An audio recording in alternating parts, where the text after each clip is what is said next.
हो गया ना? ठीक है, ओके। हेलो नमस्कार दोस्तों, स्वागत है आप सभी का एक बार फिर से जज्बा स्टडी पॉइंट में। दोस्तों आज की इस वीडियो में मैं बात करने वाला हूं कुछ ऐसे टर्म के बारे में जिसके बारे में जो शब्द हम लोग बारी बारी हमेशा अपने डेली लाइफ में सुनते रहते हैं। तो काफी विस्तार से मैं आपको बताने वाला हूं। इस वीडियो को पूरे अंत तक देखिए, आपको पूरा समझ में आएगा। वीडियो को बिल्कुल स्किप मत कीजिएगा, क्योंकि स्किप कीजिएगा तो आपको समझ में नहीं आएगा।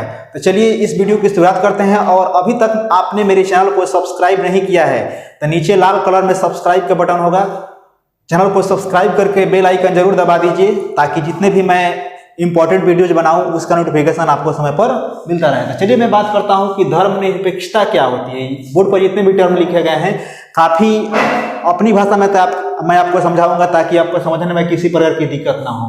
सबसे पहले लिखा गया है कि धर्मनिरपेक्षता क्या है, यानी सेकुलरिज्म। ये धर्मनिरपेक्षता क्या होता है?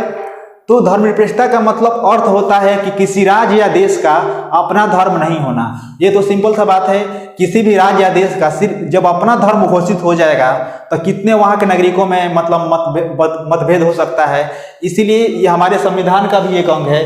भारत एक धर्मनिरपेक्ष राज्य है। मतलब भारत की जो अपनी धर्म है, भारत सरकार की जो अपनी धर्म, वो किसी भी धर्म भारत सरकार का जो अपना धर्म है वो मतलब धर्मनिरपेक्ष है। मतलब भारत सरकार का अपना कोई धर्म नहीं है। इसका मतलब यही हुआ, आप समझ सकते हैं कि धर्मनिरपेक्षता का मतलब ये हुआ कि किसी राज्य या देश का अपना धर्म ना होना।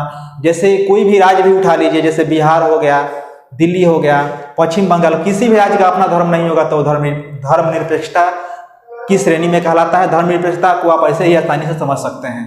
और मैं बात करता हूँ दूसरा का टर्म सांप्रदायिकता। सांप्रदायिकता क्या होता है? तो सांप्रदायिकता का मतलब होता है कि जब कोई व्यक्ति अपने धर्म को दूसरे धर्म से श्रेष्ठ समझने लगता है, यानी अच्छा समझने लगता है, तो ऐसे ही भावना को सांप्रदायिकता कहते हैं। अंग्रेजी में इसको कम्युनलिज्म कहते हैं। तो सांप्रदायिकता आप अच्छे से समझ गए होंगे कि अब मान के चलिए कि हमारे देश में बहुत सारे धर्मों के लोग रहते हैं। अब किसी दूसरे धर्म के व्यक्ति दूसरे धर्म से जलने लगे और कहने लगे कि हमारा ही धर्म सबसे अच्छा है, ऐसे ही भावना और विचारधारा का मतलब डेवलप करने लगे, तो ऐसे ही विचारधारा को सांप्रदायिकता कहते हैं, जो कि हमारे देश के लिए काफी ही खतरनाक है। सांप्रदायिकता की भावना किसी के मन में नहीं रहना चाहिए, क्योंकि सब लोग स्वतंत्र है। सबको अपने अपने इच्छा के अनुसार अपने अपने धर्म को अपने अपने मतलब तौर तरीके से मनाने का तरीका है। अब दूसरा मैं बात करता हूँ तानाशाह। तानाशाह क्या होता है? तो तानाशाह का मतलब ये होता है कि जब कोई व्यक्ति मंत्रिमंडल, संसद इत्यादि के रहते हुए भी जब कोई व्यक्ति मनमानी ढंग से शासन करता है तो उसी को तानाशाह कहा जाता है। ऐसे में जो व्यक्ति तानाशाह होता है वो जनता के द्वारा चुनकर नहीं होता है। वो सैनिक के बल पर वो क्या होता है, वहां का अधिकारी बन जाता है, वहां का शासन करने वाला मान के चलिए कि तानाशाह बन जाता है, तो उसको तानाशाह कहा जाता है। हालांकि ऐसे भारत में प्रथा नहीं, ऐसा पाकिस्तान में होता है और भी बहुत सारे देश हैं जहां पर लोकतंत्र नहीं है, वहां पर तानाशाही चलता है। अब दूसरा मैं बात करता हूं उपनिवेश के बारे में। उपनिवेश क्या होती है?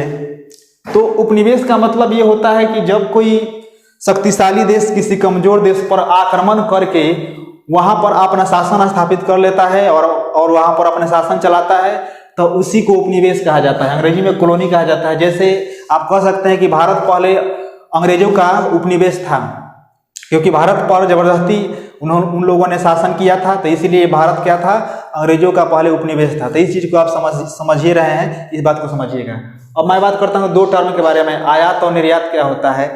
तो जब बाहर से कोई वस्तु अपने देश यानी इंडिया में आता है तो उसको क्या कहते हैं? आयात कहते हैं। आपको कभी भी कंफ्यूजन अगर होता है तो बस आप इतना याद रखिए कि आयात का मतलब हुआ कि आने वाला, मतलब बाहर से कोई वस्तु अगर अपने देश में आ रहा है तो वो आयात होता है, और अपने देश से दूसरे देश में अगर किसी वस्तु को भेजा जा रहा है तो वो निर्यात होता है। आयात और निर्यात आप समझ गए होंगे। आयात मतलब आने वाला। अब आप लोग को मैं बता देना चाहता हूँ हमारे संविधान का कितना महत्व है। संविधान का परिभाषा क्या आपको मालूम है कि संविधान की परिभाषा क्या होती है? अगर मालूम है तो आप कमेंट बॉक्स में हमें बता सकते हैं। तो मैं आपको बता देना चाहता हूँ, संविधान नियमों एवं कानूनों का एक ऐसा दस्तावेज है जिसके अनुसार हमारे देश का संचालन होता है। सोचिए कि अगर संविधान अगर नहीं होता तो देश के जो नेता, जितने भी नेता हमारे देश में है ना, ये देश को कभी ना बेच दिए होते। ये संविधान है, ये संविधान ही है जिसके चलते हम लोग सुरक्षित हैं। संविधान ही अपने देश, हमारे देश के नागरिकों को सुरक्षा प्रदान करता है, क्योंकि कोई भी कितना ही बड़ा क्यों ना हो, लेकिन संविधान से बड़ा कोई नहीं है। क्योंकि संविधान में क्या है कि हर एक आदमी का कर्तव्य लिखा गया है ना। जैसे एक माता पिता का बच्चों के प्रति क्या कर्तव्य होना चाहिए, एक माता पिता को अपने बच्चों के प्रति क्या कर्तव्य होना चाहिए, एक शिक्षक को अपने पढ़ाने वाले बच्चों के प्रति क्या कर्तव्य होना चाहिए, एक देश के नेता को अपने देश के प्रति क्या कर्तव्य होना चाहिए। इन सारे चीजों को संविधान में वर्णन किया गया है। इसीलिए हम संविधान हमारे देश का रखवाला है, और संविधान का किसी भी कीमत पर सभी देश के नागरिकों को संविधान में जो भी बातें कही गई हैं उसका पालन करना चाहिए, क्योंकि संविधान का जो पालन नहीं करेगा वो देशद्रोही होगा। तो इसीलिए संविधान हमारे देश का एक बहुत ही सुरक्षा कवच है। अगर संविधान नहीं रहता तो हमारे देश को कब के बेचा जा चुका होता। तो संविधान हमारे देश के सुरक्षा प्रदान करता है। इसीलिए हमें संविधान में जो भी बातें दी गई हैं, जो भी बातें हमारे देश के नेताओं ने जब भारत आज़ाद हुआ था तो उसमें जो भी बातें लिखी गई उसको मानने की जरूरत है। आखिर संविधान की जरूरत क्यों पड़ा? संविधान की जरूरत इसलिए पड़ा क्योंकि जब देश आज़ाद हो गया तो आज़ादी मिलने के बाद हुआ ये कि अब इतने धर्म के लोग, इतने विभिन्नता थी भारत में, इतने भाषा के नाम पर लोग बटे थे, क्षेत्र के नाम पर बटे थे, धर्म के नाम पर बटे थे, तो इत्यादि बहुत सारे ऊंच नीच, बहुत तरह की मतलब हमारे देश में विभिन्नताएं थी। तो इसीलिए संविधान लिखा गया और इन सारी चीज़ों का समाधान संविधान में किया गया है। सभी धर्मों के लोगों के बारे में किसको कितना मान के चलिए कि किसका क्या अधिकार है, इन सारी चीज़ों की जानकारी हमारे संविधान में दिया गया है। ज़रूरत है संविधान के नियमों को पालन करने की, क्योंकि संविधान ही है जो हमारे देश को मतलब टुकड़े टुकड़े होने से बचाता है। ये बात को ध्यान रखना चाहिए। और क्योंकि संविधान का पहला, जैसे संविधान में जो भी बातें दी गई हैं उसका मानना सभी देश के नागरिकों का कर्तव्य होता है।